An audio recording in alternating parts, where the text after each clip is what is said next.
এই 10টা ওয়ার্ড যদি আপনি মুখস্থ করতে পারেন তাহলে আপনি ব্যান্ড 8 নিশ্চিত পাবেন।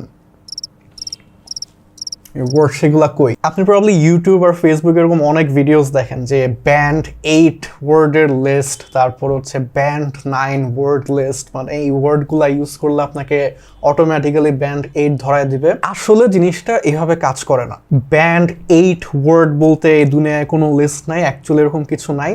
এগুলো হচ্ছে জাস্ট যেন হচ্ছে আপনি একটানা দেখতে থাকেন যে আচ্ছা এটা একটা নতুন ওয়ার্ড শিখতে পারলাম, 5 মিনিট পরে ভুলে যাব, তারপরে কোনো কাজে দিবে না। তাই বলে কি এই যে আপনি এখন ওয়ার্ডস শেখা বাদ দিয়ে দিবেন, সব ভিডিওস দেখা বন্ধ করে দিবেন, এরকম কিছুই না। আমি আপনাকে এখন একটা খুবই সিম্পল কিউ দিব, এইটা যদি আপনি ভোকাবুলারি শেখার ক্ষেত্রে অ্যাপ্লাই করতে পারেন তাহলে আপনি হচ্ছে ম্যাক্সিমাম বেনিফিটটা পাবেন। আর ওই বেনিফিটটা হচ্ছে লেটস সে আপনি লিসনিং বা রিডিং এ ওয়ার্ডস অ্যাকচুয়ালি বুঝতে পারবেন যে কে কি বলতেছে বা কোথায় কি লেখা আছে, তারপরে রাইটিং আর স্পিকিং অ্যাকচুয়ালি ইউজ করতে পারবেন। সো কিউটা কি এখানে? হাই ফ্রিকোয়েন্সি ওয়ার্ডস। আর যেই ওয়ার্ডগুলো আপনি আপনার নর্মাল কনভারসেশনে যেসব খুবই বেসিক ওয়ার্ডগুলো ইউজ করেন ওইটার জায়গায় আপনি রিপ্লেস করতে পারবেন। সো আপনি নতুন ভোকাবুলারি আপনার সেন্টেন্সের সাথে অ্যাড করবেন না, আপনি অলরেডি যা বলেন তার মধ্যে রিপ্লেস করবেন কথাটা। সো যেমন ধরেন আপনাকে পার্ট 1 জিজ্ঞেস করতেছে যে what is your favourite book, so আপনি বলতেছেন যে I like meditations by Marcus Aurelius, it is a good book. তো সমস্যাটা হচ্ছে যে একটা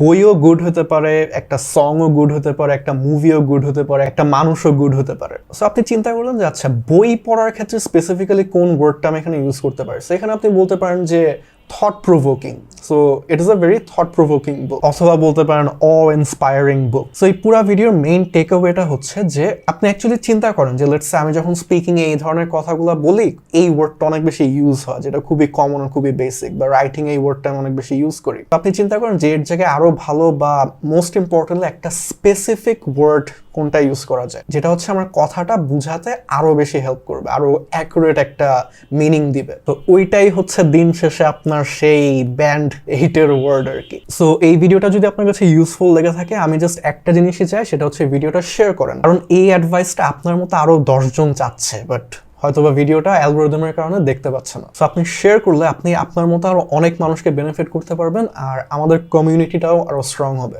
পেজে বলেন বা ইউটিউব চ্যানেলে বলেন। সো আমার নাম Nafi, and I'll see you on the next video.